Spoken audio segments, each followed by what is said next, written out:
이어서 한 시간 더 말씀을 나눕니다.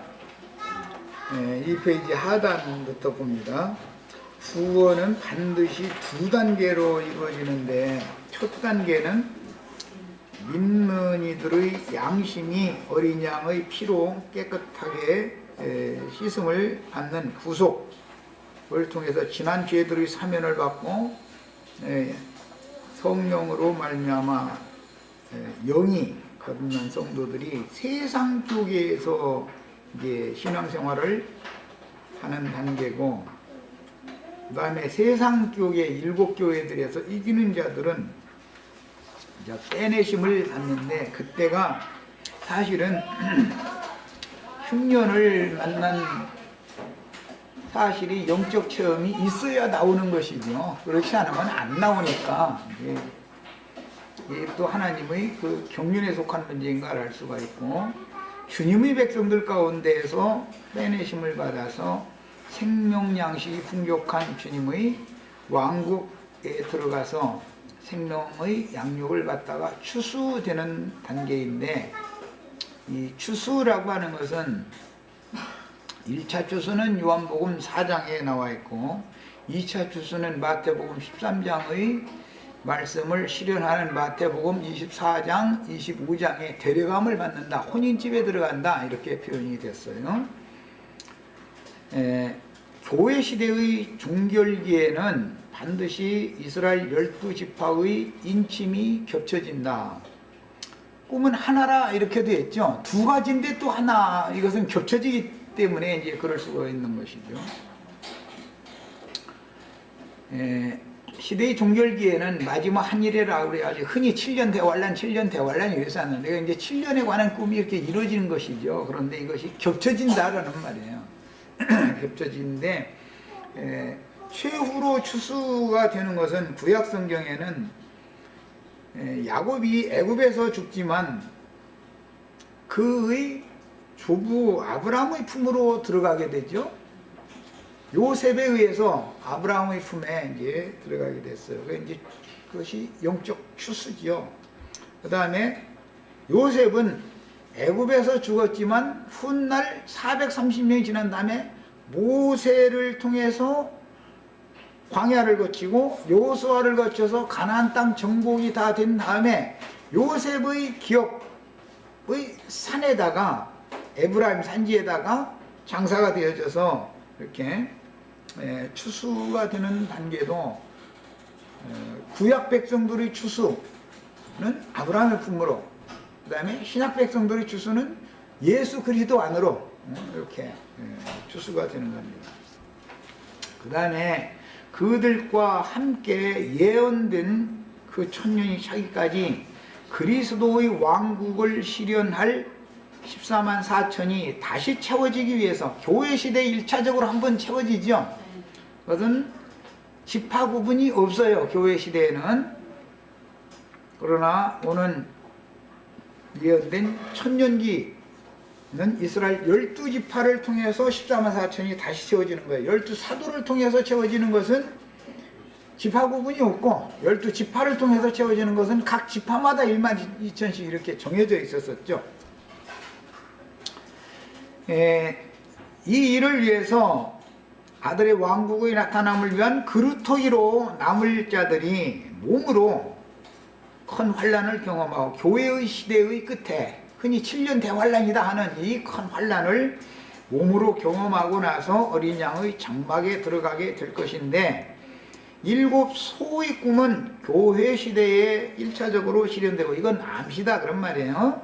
그 다음에 7 이삭의 꿈은 천년기의 왕국에서 이루어지되, 두 번의 꿈은 겹치기도 한다. 당연히 하나로도 겹치는 거니까 두 꿈이지만, 두 시대의 천국 곳간을 열고 옛 것과 새 것을 나누어 주는데, 12사도들을 통해서 나누어주는 것이 있고, 민맞은 12지파를 통해서 나눠주는 시대가 다르죠. 이 일은 똑같은 것을 하는 거예요. 그 다음에 천국의 장자권자들인 12지파 중에서 먼저 살진소로 상징된 주님이 친히 택하여 세운 사도들이, 살진소는 한 마리 소를 말할 때는 예수님을 말하는 거예요. 신약 성경에 보면 둘째 아들이 돌아왔을 때 살진소 잡았다고 그랬을 때 예수님 한 분을 말한 거였죠, 그때 당시는. 그러나 이제 예수님이 천국을 이루시지만 교회의 터는 그리스도지만 실제적으로 세울 때는 사도들의 터에, 선지자들과 사도들의 터에 세워져야 되니까 이제 이것을 구분을 잘 하셔야 되겠어요. 이제 영감이 필요해요. 그 다음에 그래서 살진소로 상징된 주님이 친히 택하여 세운 사도들이 그 사역을 시작하여 교회 시대를 시작하지만 전도 사명자들은 이방인들에게로 사역을 넘겨주고 이방인의 때가 차기까지 12지파는 사도행전 13장 이후에는 12지파 얘기가 활동이 없죠. 이스라엘이 망해버릴 거니까 그런단 말이야. 자, 이스라엘이 망하면 너희가 어떻게 지옥의 판결을 피할 수 있겠느냐 했던 사람들은 지옥으로 들어가면 그뿐이지만 그 지옥 판결을 받지 않은 남은 자들이 있게 마련이다 이거예요. 그 사람들은 아들의 나라인 교회의 바깥 어두운 데로 쫓겨나서 이방의 충만을 채우는 동안 파리하고 흉악한 소들로 상징된 사탄의 사자들에 의해서 박해와 순교를 당하여 잡아먹는다 그랬죠. 흉악하고 파리한 소가 살찐 소를 잡아먹는다는 거잖아요. 이것은 순교시킨다 그 말이에요. 그 7년이라고 하는 기간 동안 순교자의 수가 마지막 다 채워지기 때문에 계시록에 가서 하나님의 말씀과 저의 증거를 가진 자들이 목배임을 받아서 그 수가 차기까지 아직 잠시 더 기다려라. 제단 아래에서 기다려라 그랬어요. 그런데 그 수가 찰 때가 흔히 말하는 7년 대환란이라고 하지만 사실은 후 3년 반입니다. 마무리는 이제 3년 반 동안에 하는 것이에요. 7년이 또 반으로 쪼개져 가지고 하기 때문에 날짜를 이렇게 줄여주시지요.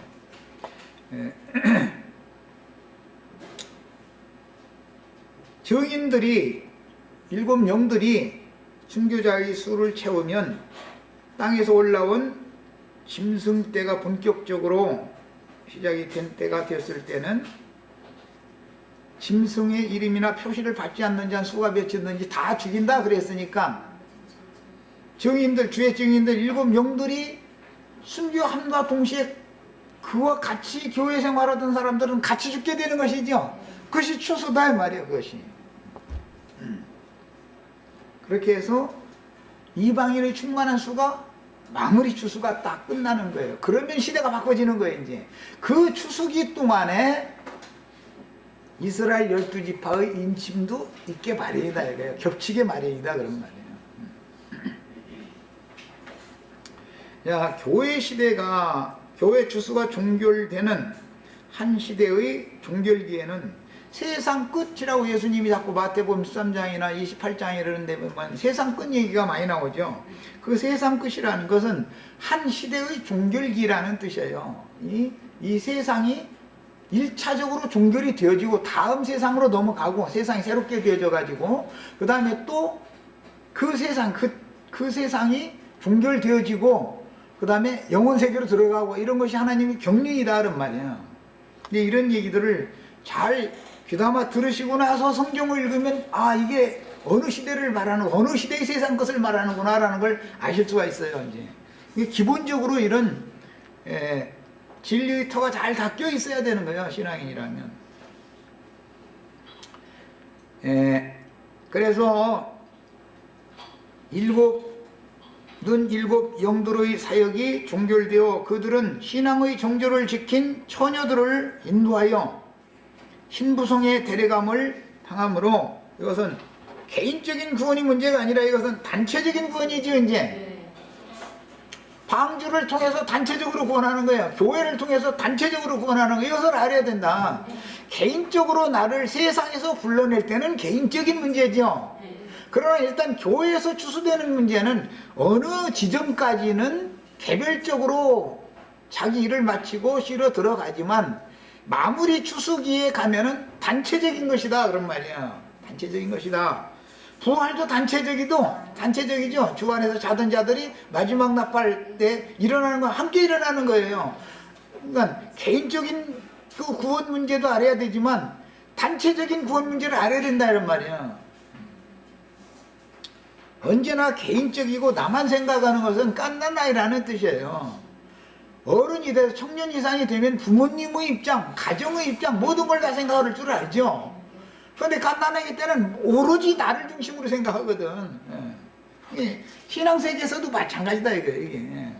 그래서 너무 개인적이고 나 홀로 신앙 이걸 추구하는 것에 매달려 있다는 뜻은 아직 우리가 지금 교회에서 증거하는 일은 교회 이상에 관하여까지 증거를 하면 도저히 받아들여지지 않는다는 뜻은 거듭났을지라도 너무 분별력이 없는 어린아이다라는 뜻이다. 이기적인 신앙이기 때문에 그런 생각에서 벗어나지 못한다 이거예요. 주님의 나라를 생각을 해야지 나를 생각하면 안 돼요. 신앙이라는 건 이건 뭐 안 돼요. 대우를 내가 여기서 들 문제가 아니고 생명이 20세 이상으로 청년 이상으로 자라고 나면 모든 것을 폭넓게 본다는 말이야. 주님의 뜻이 이루어지는 것에 맞춰야 되는 것이지 나의 원함이 이루어지는 것에 맞추는 건 어린아이 신앙이죠. 그 다음에 계시록 7장 15절에 그러므로 그들이 하나님의 보좌 앞에 있고 또 그의 성전에서 밤낮 하나님을 섬기매 보좌에 앉으시니가 그들 위에 장막을 치시리니. 그런데 하나님의 보좌 앞에 있다는 거, 우리는 현재 하나님의 보좌 앞에 있죠. 현재는 오는 세상에서는 약물이 장막에 들어간 자들이 하나님의 보좌에 앉은 자들 앞에 있는 거예요. 예.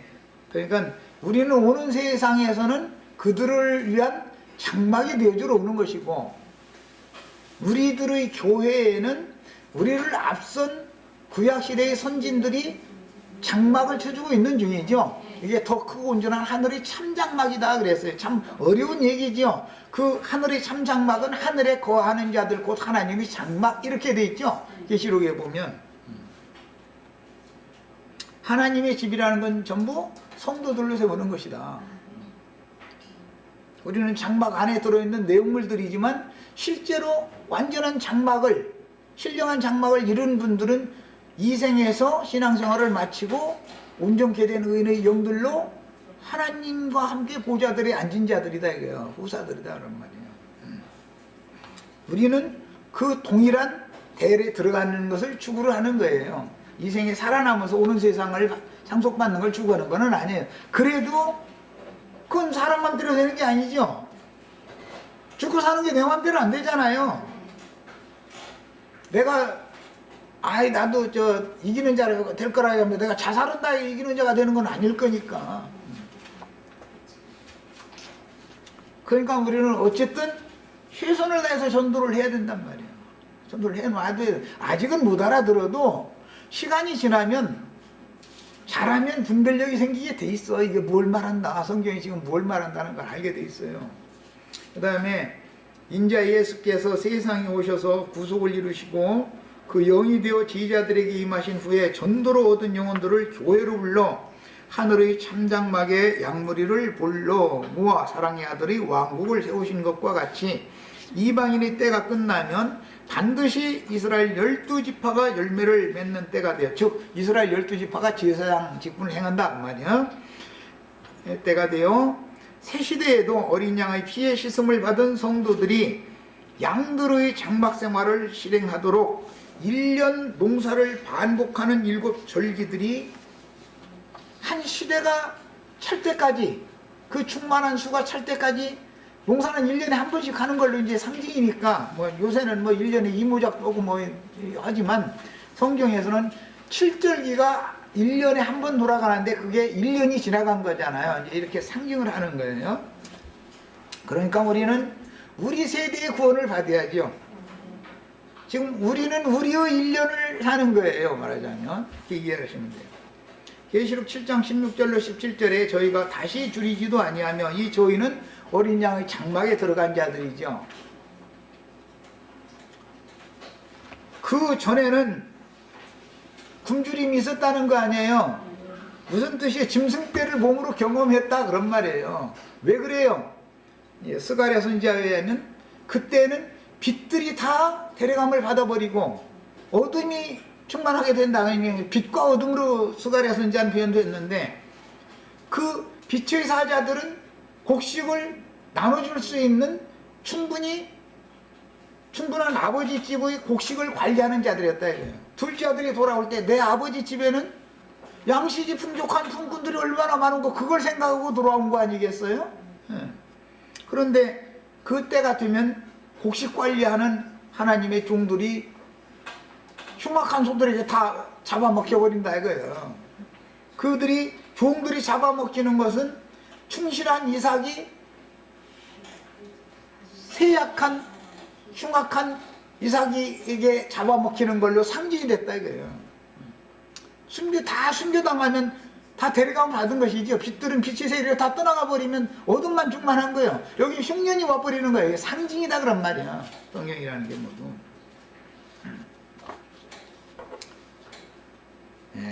이들은 아들의 왕국인 의의 거하는 바 새하늘과 새 땅이 나타난 천년이 차기까지 기간의 역사상에 실현될 새 세계를 살면서 어린 양의 장막 생활을 하게 될 오른편의 양들인데, 보좌에 계신 어린 양이 저희의 목자가 되사, 요셉이 지금 온 땅의 목자가 됐죠. 특별히 자기 형제들에게는 값없이 양식을 나눠주고 양육하는 목자장이 된 거예요. 이제 그 요셉의 그 다스림을 통해서 각 성에 곡식들을 적치해 놓고 그 곡식을 관리하는 장로들을 세웠었죠. 생명수 샘으로 인도하시고 하나님께서 저희 눈에서 모든 눈물을 씻어주실 것입니다. 그래서 이 모든 눈물이라는 건 짐승 때 얼마나 혹독하게 당했으면 눈물 씻어주는 이야기로 연결이 됐겠어요. 사도행전 7장 9절로 11절에 우리 여러 조상이 요셉을 시기하여 애굽에 팔았더니 하나님이 저와 함께 계셔서 그 모든 환난에서 건져내사, 지금까지는 17세부터 30세까지는 모든 환난을 요셉이 당한 것이죠. 팔려가고 종살이하고 누명 쓰고 감옥에 들어가고 이제 그런 기간들이에요. 모든 환난이에요. 거기서 건져내서 애굽 왕 바로 앞에 꿈 해몽해주러 목에서 나온 거예요.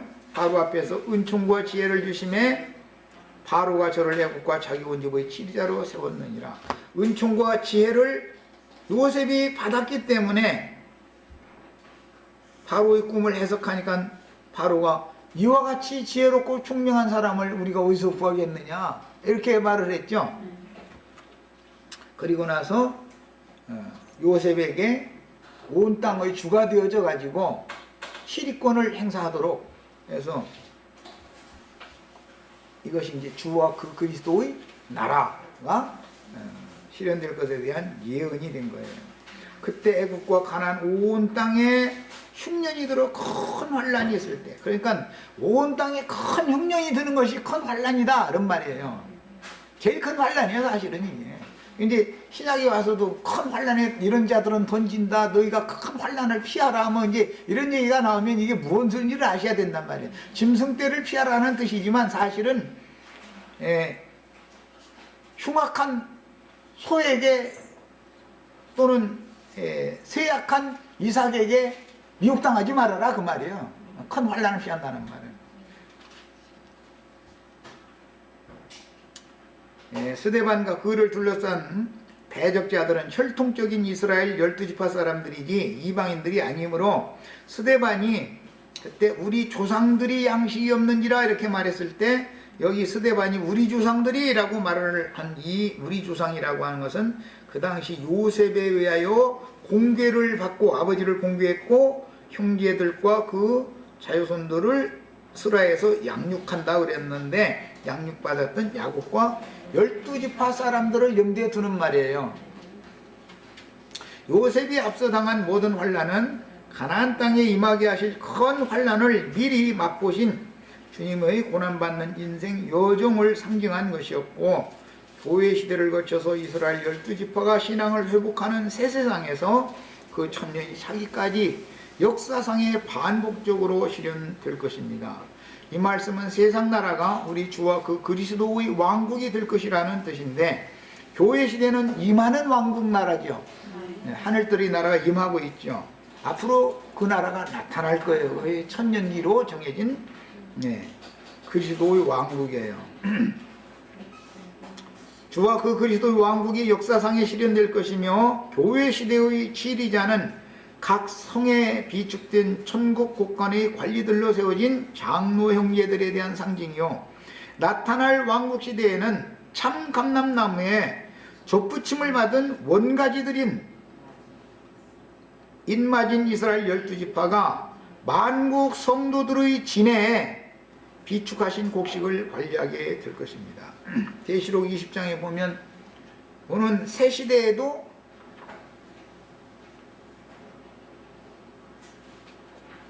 사람들이 온 땅에 퍼져나가는 얘기가 나오죠. 새 시대에도 다시 퍼져나가는 얘기가 나오고, 거기 보면 온 땅에 성도들의 진이라는 말이 나오고 사랑하시는 성이라는 말이 나와요. 우리는 지금 예루살렘, 문자적으로 봐도 예루살렘 사람들이 아니죠. 영적 예루살렘 사람들이지, 외면적으로 보면 온 땅에 있는 진, 안양이라고 하는 안양교회가 하나님이 진이다 이거예요. 이게. 여기는 원수들과 대적하는 진이에요. 적진이라는 건 사실은 세상 나라 사람들이지만 세상 나라와 결탁되어져 있는 기독교계가 적진이죠. 원수의 진이죠. 하나님 나라의 진은, 하나님의 군대의 진은 교회를 말하는 거니까, 온 세상의 성도들의 진이 있어요. 예루살렘 성이 또 사랑하시는 성이 또 있어요. 성도들의 진이라는 것은 팔레스타인 땅의 각 성읍들로 상징되지만, 예루살렘 성은 우리의 어머니는 위에 있는 예루살렘 사라로 상징되어지는 이 하늘의 장자교회, 장자들의 어머니 교회를 우리가 이상을 보고 이걸 실현해야 된다, 이 땅에서 반드시.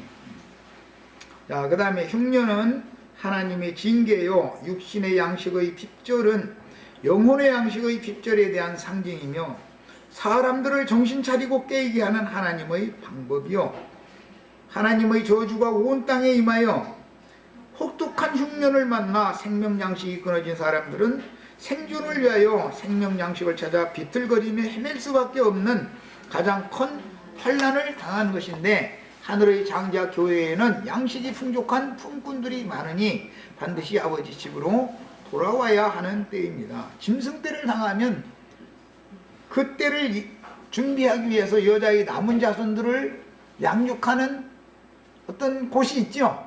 그곳에 가면 뱀이 입에서 물을 강같이 토해내도 보존이 되어진다는 거잖아요. 그것이 성령과 신부가 오라 하시는 것이고, 값없이 와서 다 생명수를 받으라, 값없이 받으라고 거기서는 외치는 거예요. 이제 우리는 이것을 이제 실현을 해야 되는 거예요, 반드시. 이것은 창세기 4장 11절로 12절에 가인에게 내려진 저주에서 온 것인데, 땅이 그 입을 벌려 네 손에서부터 네 아우의 피를 받았은즉, 이것은 파리한 소, 그 다음에 쇠약한 곡식이 살진 소, 알곡을, 충실한 곡식을 잡아먹는 문제죠. 네가 땅에서 저주를 받으리니 네가 밭을 갈아도 땅에 다시는 효력을 내게 주지 아니할 것이고, 이것이 큰 환난이다, 예표다 이런 거죠. 그 다음에 중요한 것은, 그런 큰 환난을 당하면 너는 땅에서 피하며 유리하는 자가 되리라. 이 말씀을 받고 가인이 떨었죠. 이 땅에서 오늘 나를 쫓아내시면 나를 만나는 자가 나를 죽일 거 아닙니까? 저주받은 땅에서 피하며 유리한다는 것은 먹고 살기 위해서, 땅 효력은 내지 않으니까 이제 먹고 살기 위해서 이방 땅에 가서 유리걸식하고 다녀야 된다, 이제 그 말인데, 그러면은 만나서 죽일 거 아닙니까? 그런데 죽일 수 있다 해서 죽일 수 없다 했어요? 예. 죽일 수 없게 하는 표를 그 손에 줬다 그랬어요. 이걸 잘 사용하면 구원의 표가 되고 이것을 잘못 사용하면 멸망의 표, 심판의 표가 될 수 있죠. 이 표를 받아도 잘 사용해야 되는 거예요. 교계 분들은 표는 똑같이 받았는데 이걸 활용을 잘못하니까 이게 문제단 말이에요. 표를 안 받은 게 아니죠. 그들도 다 표를 받았죠. 다 믿는다 하니까 성령으로 인침받았다고 다 하니까 그들도 잘못 사용하면 짐승의 표가 될 수가 있는 것이죠. 그게 이마와 오른손에 생명의 표를 구원의 표를 받아야지 짐승표를 어린 양의 이름으로 인침을 받아야지 짐승의 이름으로 인침을 받아서야 쓰겠어요. 자, 여호와의 저주가 온 땅에 임하면 생명 양식을 찾아서 비틀거리며 헤맬 수밖에 없지만 이건 이제 선지자들이 이 표현을 많이 썼어요. 특히 스바냐 선지자, 스가랴 선지자도 그렇지만 아모스 선지자가 이 표현을 많이 썼죠. 온 땅에 식물을 찾아서 막 비틀거리고 막 헤매고 다닌다. 이것은 이제 육신이 몸으로 나 이걸 경험을 해봐서 너무 잘 알아 아주. 나는 우리 어머니가 생각하면 막 가슴이 미어지게 아파가지고 얼마나 그 혹을 달고 다니면서 혼자 목숨도 살아나기가 어려운 여자 힘으로는 그런 때는 살기가 어려운 거니까. 근데 혹까지 있으니까 하다 안 되니까 과울에다가 갖다 데려다주고 눈물 흘려가면서 돌아서고 가는 그 엄마 또 안 떨어지려고 그렇게 울고 저까지 쫓아가고 이런 어릴 때 기억이 아주 지금까지도 생생해 아주. 전쟁이 일어난다든지 기근이 임한다든지 그럼 그때는 반드시 역병이 또 돌게 마련이기 때문에 그런 어려운 문제를 당하면 힘들고 빈천한 사람들만 죽어나는 거예요. 있는 사람들은 오히려 그때 더 착취하기가 좋은 기회가 되는 것이죠. 가끔 얘기하지만 우리 젊은 청년들은 부모님의 그 은공을 잘 깊이 생각해서 나중에 부모님 돌아가신 다음에 눈물을 흘리면서 후회하는 그런 인생 살지 마셔야 돼. 살아계실 때 효도해야 돼. 부모에게 효도하지 않는 놈은 하나님이 저주가 임하기 마련이요. 그건 말할 것도 없어요. 인간 세상에서도 마찬가지고 영적 세계인 교회 생활이라는 것도 그래서 함부로 하면 안 된단 말이에요. 내가 그런 얘기를 가끔 하는 거예요. 교회 생활을 함부로 하면 안 된단 말이에요. 하나님의 저주를 불러드릴 필요는 없어요. 때가 되면 하나님은 어느 때는 흉년을 보내서 징벌을 하시지만 그 목적은 돌아오게 하려는 거예요. 하나님께로 돌아오라는 거예요. 아모스 4장 6절에 이렇게 되어 있어요. 또 내가 너희 모든 성읍에서 너희 일을 깨끗하게 하며 먹을 것이 없게 만들며 칫솔질을 할 필요도 없이 일가 깨끗하다는 건 아무것도 먹지 못했다 그 말이죠. 어떻게 표현을 선지자니까 또 표현을 이렇게 이제 시적으로 한 거고 너희 일을 깨끗하게 하며 너희 각 처수에서 6페이지 중반 읽는 거예요. 양식이 떨어지게 하였으나 너희가 내게로 돌아오지 아니하였느니라. 이렇게 하는 목적은 뭐예요? 알고 보면 돌아오게 하려는 것이죠. 돌아오게 하려는 거예요. 하나님께 돌아오게 하려는 거예요. 우리도 6.25 전쟁을 통해서 그 후로 4년 연거푸 계속 흉년이 들어서 미국 사람들 실어다주는 옥수수, 강냉이 가루, 밀가루 이런 걸로 해서 풀칠하고 연명하고 이렇게 해서 살아남았는데 그 일이 없었으면 우리나라에 복음이 들어올 수가 없는 거예요. 안 들어오는 거예요. 얼마나 강력하고 완악하면 땅이 농사를 할 수 없는 땅으로 완전히 굳어져 있으면 하나님이 그렇게까지 했겠냔 말이에요. 이런 것을 나중에 성경을 읽고 성경 이야기를 깨달은다면서 아 그렇구나. 내가 그런 걸 몸으로 경험하지 않았으면 하나님의 말씀대로 무슨 재주 가르칠 거냐 이거. 이거 신학으로 가르치고 문제가 아니잖아요. 신학을 가르친다 해가지고 사람이 구원되는 게 아니잖아요. 실제가 자기가 알도 못하는 얘기 하면 뭐래 그거. 그래서 그때 고아원에서 만큼씩 되어 있는 성경 지원서라고 이렇게 되는 거 보셨나 모르겠는데 국한문 조그마씩 한 거 있어요. 그거 선교사들이 나눠주고 강제로 그거 암송 오게 만들고 그거 어디까지 암송 못하면은 죽을 쭉 퍼서 이렇게 올려놔두고 식탁 위에 올려놔두고 암송 막 잘하면은 갖다 먹는 거고 암송 못하면 그거 다 외울 때까지 실제로 밥 안 줬어요. 밥이 아니라 이제 죽이지만 고아원에서 그렇게 길렀어. 그렇게 복음이 강제적으로라도 들어오려면 그런 전쟁이 없었으면 그런 일도 없는 거예요. 이런 것을 나중에서 정말로 하나님의 말씀은 인간 역사상에서도 그대로 딱딱 맞게 이루어지는 거예요.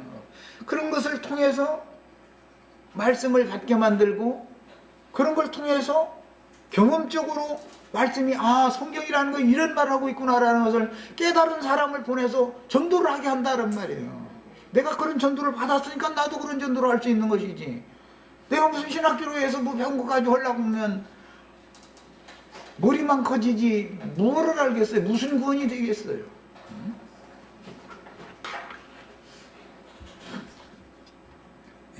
반드시 하나님은 먼저는 흉년을 주시고 그 다음에는 양식을 그 백성들을 돌보사 양식을 주셔서 돌아오게 해주십니다. 이건 룻기에 아주 정확하게 오늘 그 말씀을 거기 부분까지 읽어보겠습니다. 룻기 1장 1절에 6절 사사들이 지리하던 때 그 땅에 흉년이 드니라. 그래서 모압 지방으로 다 유리아 걸식하고 갔지요. 갔다가 6절 읽습니다. 그 여인이 모압 지방에서 여호와께서 자기 백성을 돌보시사 그들에게 양식을 주셨다 함을 듣고 이에 두 며느리와 함께 일어나 모압 지방에서 돌아오려 하여 그랬어요. 어느 때는 유리걸식하고 그 땅에서 쫓아내게 하시는 거예요. 가인이 동산에서 그 좋은 땅에서 쫓겨났지만 하나님의 목적은 돌아오게 하려는 데 목적이 있는 것이다. 너희가 이 땅에 사는 동안에 너무 범죄를 많이 했고 땅이 농사할 수 없도록 굳어져 있기 때문에 너희를 이런 징벌을 통해서 뉘우치면서 내가 돌아오게 하려 한다. 그 목적을 통해서 그 목적을 위하여 흉년을 보낸다 이거예요. 큰 환난을. 전쟁이 지나가면 흉년이 오게 돼 있어요. 또 전쟁이 지나서 많은 사람들이 죽고 다치고 이렇게 하면 반드시 역병이 돌게 돼 있어. 반드시. 성경에는 그래서 전쟁과 기근과 역병이라는 것이 하나님의 형벌이다 그래요. 완악한 자들을 깨뜨리는 방법이다 그럽니다. 예. 하나님은 그렇게라도 해서 구원할 자를 다 구원하시기를 원하는 분이다. 그 다음에 여기 이제 많은 큰 환란, 양식이 떨어지는 구조를 인용을 해드렸지만 아까 아모스 4장 6절 읽어드린 것처럼 사실은 그렇게 기근을 온 땅에 보내시는 목적은 내게로 돌아오라는 뜻이다. 한국 사람들이 얼마나 완악하고 함작하면 전쟁을 일으켜가지고 많은 사람이 살상당하고 남편 잃고 고아가 천지했었으니까 그때는 아주 그런 어마어마한 재앙을 당했지만 그 가운데에서 우리는 복음을 받을 수가 있었다는 거예요. 그 가운데서. 그때 당시 잘 사는 사람들, 오늘날까지 소위 친일주의자들 이런 사람들이 득세하고 있는데 그들은 안 믿습니다. 그들은 절대 받아들이지 않아요. 그때 당시 고아원 생활하는 사람은 안 믿을 수가 없어. 강제 밥을 안 주겠는데 어떻게 할 거야. 못 외우면 성경을 못 외우면 밥을 안 주는데 어떻게 할 거야. 그때 읽은 성경이 일생을 좌우한다 이거예요. 만 꼬맹이 말이야. 6살, 7살 이때 읽은 성경이. 그때는 입력이 잘 되는 때거든. 내용이 뭔 뜻인지는 모르고 그냥 남기 맞는 거였었지만. 자, 둘째 아들이 큰 환난을 당했다가 아버지께로 돌아올 때 뭘 생각했어요?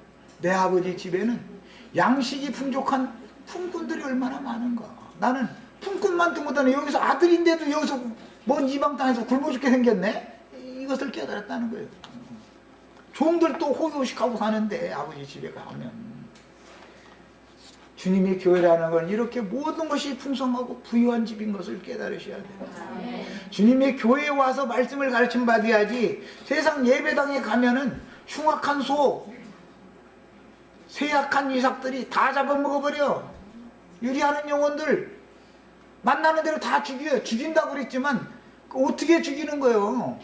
잡아먹는 거 아니에요? 잡아먹는다 말이에요. 고린도후서 11장에 보면 그랬어.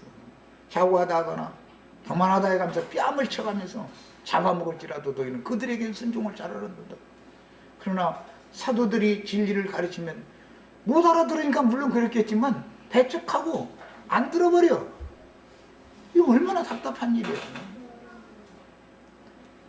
속세에서도 경제적인 비패는 느슨한 영혼들을 흔들어 깨우므로 근신하며 정신을 차리게 하는 하나님의 은혜의 한 방면인데, 오늘날 전 세계에 몰아닥친 경제 불황과 고용 불안 역시 참 그리스도인들에게 흉년이 임한 기독교 기회를 보는 새로운 인식과 성경을 깨닫게 하시기 위한 하나님의 메시지를 전달해 줍니다. 인간사에서 남편이 직장을 잃고 어디 나가서 일을 하려고 해도 이미 난 당신 나이 많으니까 안 쓴다. 그러면 어떻게 할까? 그렇다고 굶어 죽을 수는 없잖아. 그러면 그들을 위해서 있는 자들이 좀 내놔가지고 일자리도 만들고 없는 사람들을 뭔가를 해서 살 수 있는 뭔가 대책을 세우고 이래야만 정상적인 그게 주님이 나라인데, 세상 나라에서는 그게 안 된다 이거예요. 세상 나라에서는 갈취하고 착취하고 해먹을 거 다 했다가 더 이상 나올 것이 없으면 그냥 내쳐버린다 이거예요. 후진 골짜기에다 가장 죽지 않을 만큼 후들겨 쳐가지고서는 버려버린다고요. 인간 나라에선 소망이 없는 거예요. 그래서 우리는 반드시 세상 나라가 주와 그 그리스도의 나라가 되는 것을 추구하는 사람들이니, 인간 나라에서 뭐가 잘 되고 말고 그걸 추구하는 사람들이 아니에요. 우리는 믿음으로 사는 사람들이에요. 정직한 손으로 가서 내일 일은 난 몰라요. 하루하루 살아요. 오늘 하루 나가서 열심히 돌아다니고 정직하기만 하면 주님께서 내 안에 내 자식들 먹이고 이쁠 거 남께는 안 주실지언정 주신다 이거예요. 그렇게 남편이 최선을 다해서 노력하는데도 부족하면 그때는 아내도 나가서 조금 무질한 거 보충을 해야 되지 않냐. 놀고만 있는 걸로 그렇게 붙이지 말아라 말이에요. 그때 일을 하는 거예요. 보충을 위해서. 그러나 아내는 원래는 밖에 나가면 안 되는 거예요. 청년 때 결혼하기 전에 무릎을 꿇고 꽃송이 갖다 바쳐가면서 당신 사랑한다고 나하고 결혼해달라고, 내가 당신 일생 평생을 책임지겠다고 약속을 했으면 그 약속은 바꾸면 안 되는 것이지. 늙어서 병들어도 당연히 아내가 죽을 때까지 책임을 져야지. 남자는 일원이 중천금이다 그래요. 여자는 정절을 지키는 것이 가장 큰 복인 것이고,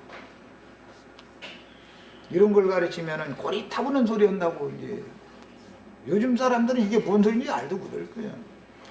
그래서 청년들은 말이에요. 청년들은 처녀를 만나서 뭔 약속을 아무에게나 함부로 해도 안 되는 것이고, 확실하게 딱 결정을 했으면, 약속을 했으면 책임을 져야 돼. 그건 평생의 문제를 약속을 하는 문제니까.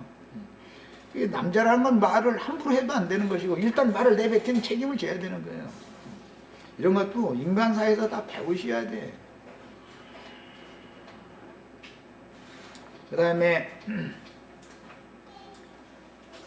영혼들의 생존을 위한 진리와 생명의 말씀이 없고, 진리와 생명의 성령을 마실 수 없는 것은 모든 인생들과 모든 신자들에게 가장 큰 환난이니, 이 말이 뼈저리게 느껴지지 않는다면 당장 기아에 허덕이는 어떤 나라에 가서 그 백성들처럼, 텔레비전에 가끔 그거 나오죠. 아프리카의 어떤 나라들 아이들이 먹을 것이 없으니까 부모가 있는데도 아이들을 돌보지 못하고 그냥 막 길거리에 방치해두고 이런 경우가 생긴다. 그건 너무 비극이죠. 인간 삶에서 먹고 마시는 필요가 채워진다는 것이 얼마나 큰 문제인가를 우리는 알아야 된다. 인간사가 그런 것은 영혼은 더 중요하지 않냐 이거예요. 육신이 몸이 먹고 사는 것이 그렇게 중요한 것처럼 우리나라도 한국 국난 후에 하나님의 저주와 형벌이 임하여 흉년이 계속되었으며 악한 질병들이 창궐했고 빈민들은 먹을 것을 구하기 위하여 온갖 노력을 다했으며 전염병들 앞에 속수무책으로 죽어갔고 남편을 잃은 과부들은 그때 당시는 그 마라리아라고는 홍역 하루살이라고 그랬죠. 그냥 열병으로 죽는 사람들이 수두시 많았었어. 그래도 뭐 하도 죽는 게 많으니까 누가 죽었다 해도 그냥 삽자루 들고 저 산 어디 가서 그냥 몇사 푹 파고 깊이도 안 파. 그냥 귀찮으니까 그냥 갖다 묻어버리고. 그래서 애장묘라고 그래가지고 뭐 바람 불으면 뭐 애장에서 우는 소리 난다고 그런 소리까지 나오고. 그렇게 비극적인 삶을 산 지가 불과 60년밖에 안 지났단 말이야 지금. 그런데도 벌써 그걸 까마득하게 입고 이러면 되겠냔 말이야. 하나님은 자기 백성들을 고생시킨 걸 원하시지 않고 축복 주시기를 원하시지만 배부르면 돌아서서 하나님을 발로 찬다는 거예요. 그게 인간의 약점이야. 우리나라도 경제사정이 좀 좋아지니까 오늘날 전도가 되냔 말이에요. 이런 얘기하면 고리 타부는 소리만 한다 이렇게 하고 안 들으려고 그래. 지금 청년들한테 전도해보세요. 안 들어요, 안 들어. 세상이 좋은 것에만 너무 익숙해져 있다. 자기는 육신이 좋은 것에만. 정신세계가 얼마나 중요하다는 걸, 영혼세계가 얼마나 중요하다는 거에 대해 인식이 없는 거예요. 이것은 하늘이 닫히고 있다는 증표다란 말이에요. 하늘의 은혜가 지금 끊어져 가고 있는 것을 우리가 현상적으로 보고 있어요. 다행히 하나님께서 곧 긍휼을 베푸셔서 특히 미국의 원조를 받아가지고 참 하나님이 하시는 일도 우리나라 그렇게 굶을 때 미국은 농산물이 남아 돌아가니까 국민들이 농사를 안 지려고 하니까 국가에서 세금으로 농산물을 사가지고 태평양 바다에다 갖다 버렸어. 싸놓을 데가 없으니까. 그런 걸 보면 너무 놀라운 일이요. 그걸 꽁으로 줄 테니까 너희 실어다 먹으라고 하면 우리가 뭐 거기서 실어올 배가 있어 뭐가 있어 우리 갖다 줘야지 우리는. 아주 참 내배째라요 완전히 우리 우리나라가 그런 나라에 있었어요. 뭐 우리 이거 버리기 귀찮으니까 너희 갖다 먹으라 해도 우리나라까지 그 먼저서 태평양을 건너서 갖고 제주가 있어야지. 그래서 6.25 전사 한번 읽어보세요. 국민들이 그렇게 다 굶어 죽어가니까 굶어 죽는 국민들은 우선 전쟁에서도 이겨야 되지만 이 국민들을 살게 먹여야 되잖아. 그러니까는 군수물자 실어나려는 군함을 막 수십 척 수백 척을 동원해가지고 태평양 바다에서 사실은 밀가루 옥수수가루 잔뜩 실어가지고 오는데 소련이 말이에요. 정보망을 통해서 보니까 아이고 막 미국에서 막 군인이 그냥 막 군함이 막 수십 척이 막 몰려온다 이거. 아이고 우리 후퇴 여자에서 도망가 버렸는데 알고 보니까 그게 군인을 싣고 온 게 아니고 군수물자를 실어 온 게 아니고 밀가루 실어 온 거였었다는 거예요. 하나님이 하시는 일이 얼마나 놀라운 줄 아셔야 돼. 구약성경 전사를 읽어보면 이런 경우가 허다해요. 하나님이 기적적으로 이긴다 이거예요. 이스라엘이 총칼 싸워서 이기는 것보다. 참 이게 다 성경에 있는 얘기가 현실적인 얘기라 이런 말이야. 우리들에게는 너무너무 현실적이었던 거예요 그게. 그 다음에 이제 우방국의 원조를 받아서 생명들은 겨우 목숨을 건졌고 하나님께서 그 다음에 비를 급속히 내려주심으로 땅에 농사를 하게 하셨고 역병들이 퇴치되고 경제가 회복되어 오늘의 풍요를 누리게 되었습니다. 하나님의 축복이 넘치는 것이죠 외적으로 보면. 그런데 이 축복을 잘 활용해야지 이 축복을 오남용하고 악용하면은 저주가 임하게 돼 있다 이 말이야. 이거를 알아야 되겠어요. 육신적인 기아의 고통은 영적 기아 상태를 설명하는 표상이므로 이 세상에 나타나는 표적을 들어서 영적인 실제를 이해하도록 성경이라는 건 구조가 그런 식으로 기록이 되어 있어요. 역사상에 다 있었던 일들이에요, 이게. 있었던 일들인데 이게 신약에서 구속사로 적용하는 예언들이 되었다. 구약성경이라는 거는. 야, 뭐 둘째 시간도 여기까지 해서 마칠 수밖에 없고, 이게 10페이지까지 해드렸는데 9페이지인가 10페이지인가 10페이지까지 해드렸는데